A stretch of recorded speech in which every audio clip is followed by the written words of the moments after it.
Hello everybody, Flash Notion here, back for another reaction to Soul Eater. I don't remember where we left off. I mean, not exactly. I remember we were pretty close to the end of the fights, I think.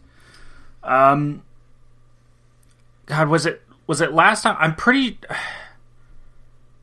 I don't remember if it was last time that we got through to Krona or if it was the time before that. But, okay, we got through to Krona.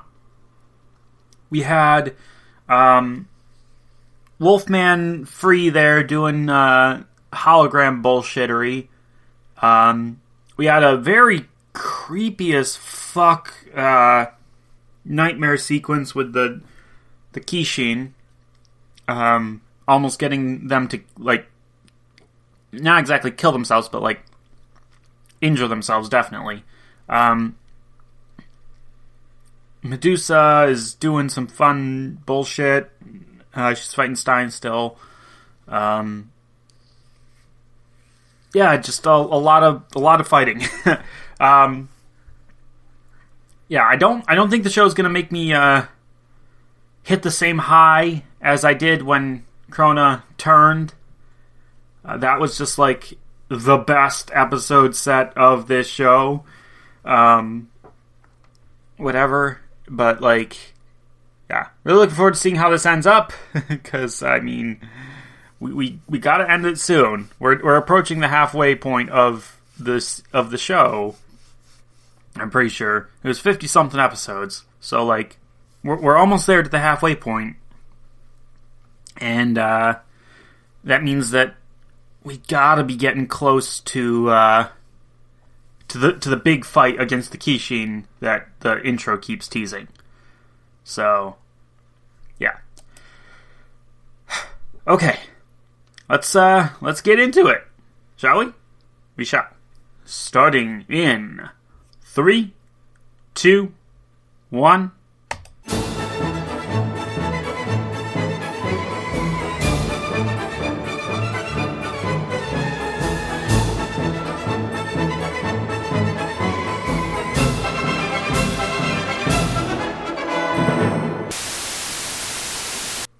Okay.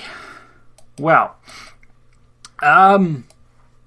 So yeah, okay. So important events in order of not necessarily in any particular order, but these things happen. So the Kishin got revived. We learned about Stein's, like, true self, I guess.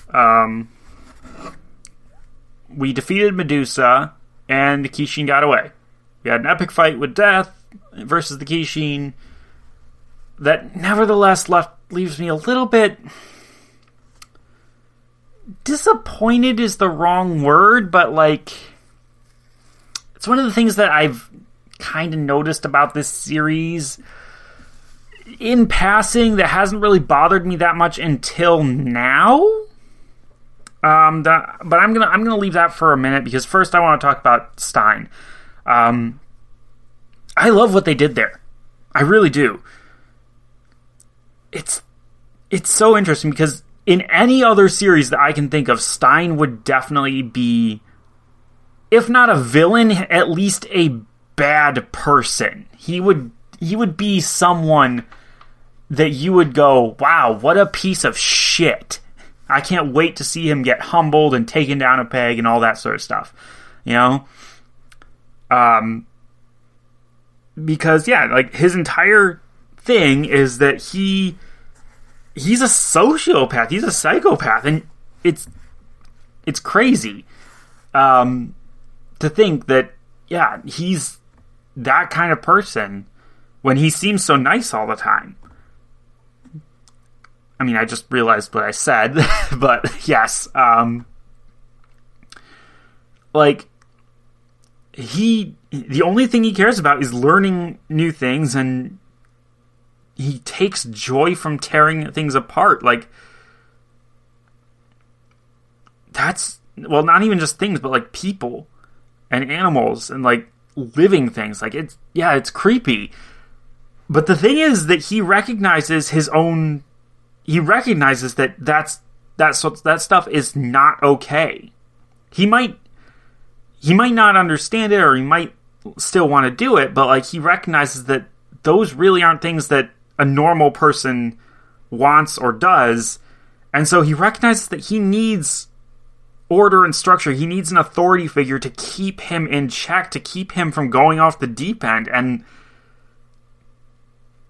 that sort of like self-awareness is something I don't really see a lot in characters in general, but especially not in folks who have Stein's story. So yeah, I love what they did there. It's different, and it makes sense, and it keeps him being a good guy while also giving us the fun of like, yeah, he's kind of unhinged and unstable. But also the fact that he is aware of his own faults like that means that he will never actually go to the dark side so long as there is someone like Spirit or like Death there that he can actually turn to. So he has the support system he needs to be maybe not a normal person, but a functioning member of society. So I really do. That's probably my favorite thing about this set in particular. But going back to the thing that I was mentioning earlier, of the thing that wasn't exactly disappointing, but it's a problem. Okay, power levels are bullshit. We all know this.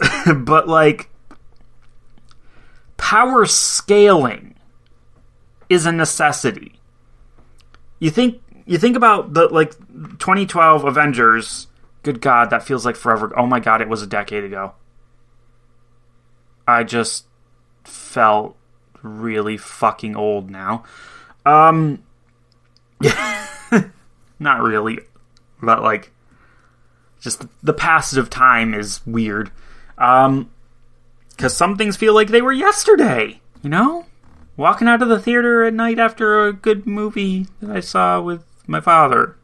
Like, one of the few kind of good memories that I can actually pull up in my head. I'm not very good at finding good memories in my head. But yeah, no, 2012 Avengers, throughout that movie is very good about giving us a power scale. You look at, like, we see early on that, like, Loki is, you know, he's bulletproof, and he's super strong compared to humans, and he's absolutely ruthless and dangerous. He has an energy blasting weapon that also functions as a melee weapon. Just conventional weapons and attacks are not going to work on him. He can be thrown around by force, but like, he's not going to be hurt, except by something that is extremely, extremely strong. So, like, that's our skill for Loki. And then on the hero side of it, for the power scaling, they give us, like, we obviously know that Black Widow and Hawkeye are like normal people, more or less. They're highly trained and whatnot. But they're otherwise seemingly normal people. And then we get the forest fight.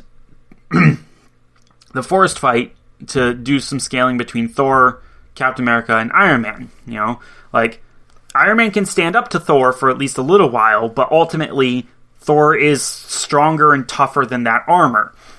Yet Iron Man is able to absorb the energy, or like the electricity that Thor uses as a weapon, and Cap out there can stop, Thor's hammer with the shield. And then we also get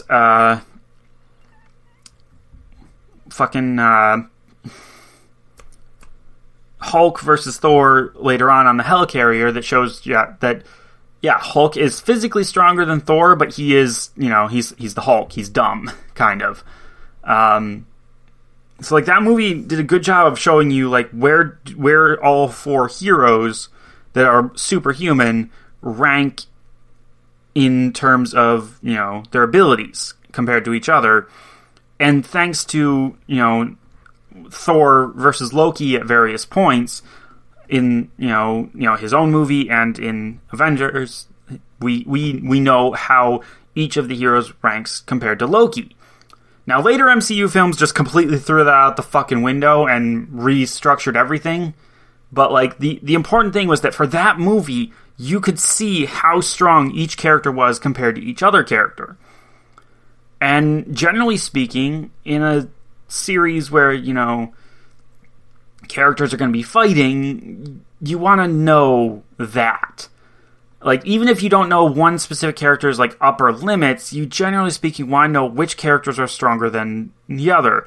And the thing is that with this series, I have no fucking clue. Like, you line up Kid, Black Star, and Maka next to each other, and it's just like, point to which one is the strongest. I don't have a fucking clue. My instinct is to point to Maka because she's, our main protagonist, so to speak. Like, her weapon is the one that the series is named after. So, like, if any of them are going to be the strongest, at the very least by the end of the series, I would guess her. But, aside from that, I don't have a clue. You asked me to point to, okay, who is currently stronger between Lord Death and the Kishin at this very moment? I don't have a clue. Like, I barely know what the Kishin can do. Like, he was doing all kinds of crazy stuff. Magic and, like, flying and stretching his skin. He seemed physically strong and tough. Like, at this point, he practically seems invincible. They talk about madness, but the Kishin honestly seems less...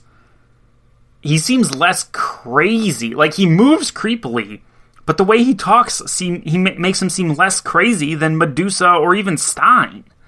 So it's like, I don't know what's going on. Like, is this a consequence of the dub? Or is it just the way that the series is presenting stuff?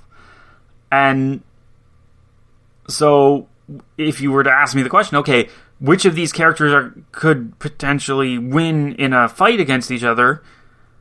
Again, I don't have a clue. I don't have a clue. And it's like, they do certain special moves that are, like, supposed to be stronger, but, like, I don't have even a way to tell that they're stronger other than people saying that they're stronger. Like, my hero isn't the best at this sort of thing, but, like, you can sort of rank at least some of the characters in terms of how strong they are compared to each other. Obviously Deku's up at the top, pretty much, when he's in control of his abilities. After that, Bakugo and Todoroki kind of volleying for second place, depending on what given day it is. And then below that, I'd say that's a good spot. Like, I'd say, you could do it in tiers, pretty much. A pyramid. Deku's at the top, Todoroki and Bakugo on the second tier. Third tier, you got characters like Ida, probably, Kirishima, hell, I'd put Sue there. Fucking Asui. Like, they're, like, that level is for the characters who are like, they're good, but they're never going to be quite good enough to reach that top tier spot. And then, like, below that, you got maybe some characters like Uraka or, Creati, honestly, most of the girls. Characters that, like, they have good abilities, they could be awesome, but they're not quite living up to their full potential yet, as well as, characters whose abilities are maybe just not quite as strong as the others. And then, tier below that, you got ones that, like, oh yeah, they're going to be good heroes, but, like, they're just not anything super special. Which is, like, half of Class 1A. And, like, 2/3 of Class B, if we're being honest. But,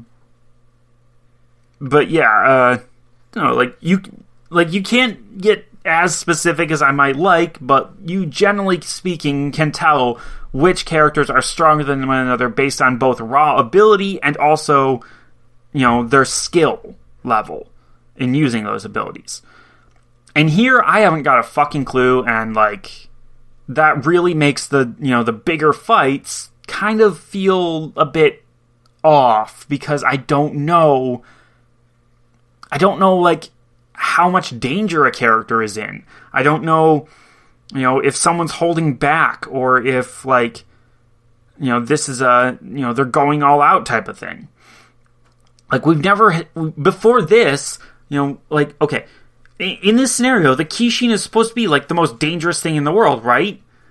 But we've never seen Death fight before this Kishin. So we have no benchmark for his abilities of, like, is he going all out here, or is he holding back, or what?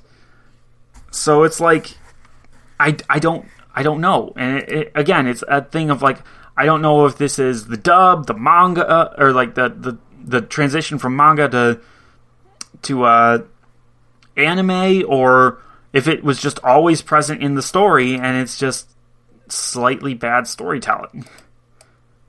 So it's a complaint. It's a minor complaint, honestly. Like, to be clear, I do in some ways feel like I'm making a mountain out of a molehill with this, but, like, it takes me out of the fights when I realize that I don't know who is winning, honestly, at the moment. Like I have, realized that my hero fights are bullshit. They're just, character A shows off, character B shows off, and then somebody wins, and there's no real back and forth. But, like, at the very least, in those scenes, I'm hesitating to call them fights, but, like, in those action scenes, I know which character is stronger in that moment and which character has more capabilities. Like, they do a good job of making that really obvious and giving you benchmarks by which to measure these characters. And here, that's just not the case. And it's kind of annoying, but, like, again, it's a relatively minor complaint that may just in fact be me. I don't know. All that being said, obviously, I enjoyed the fuck out of these episodes. I just really like this series in general, and, like, I really would like to keep watching it, but, been at this for an hour, and, like, I got shit that I need to do, and, like, yeah, it's, I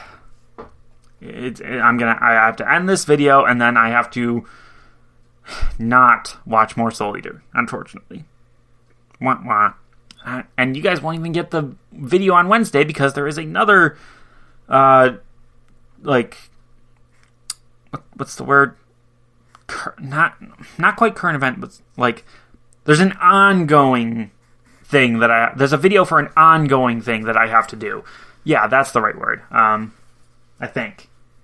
It still doesn't sound right. Whatever. Something other than Soul Eater is going to be out on Wednesday, so, like, I won't be back at this until Friday, and that's annoying. Oh, well. Well, I think that's going to be it for this time around. Good set. Stein's backstory, well, not really backstory, but, like, his personality reveals, whatever, was the most interesting part. I'm glad that they at least hinted at Medusa's survival. And, like, yeah, it was all pretty interesting, pretty epic. Really looking forward to seeing where we go from here. We got more Death Sites coming in. I don't know if we're going to get the new intro yet or not. And I don't know I honestly don't know if we're gonna get Maka versus that Kishin just yet. They might have gotten a little bit ahead of themselves with that intro. I don't know. Either way, not gonna find out today. I'll find out next time. Until then, bye bye.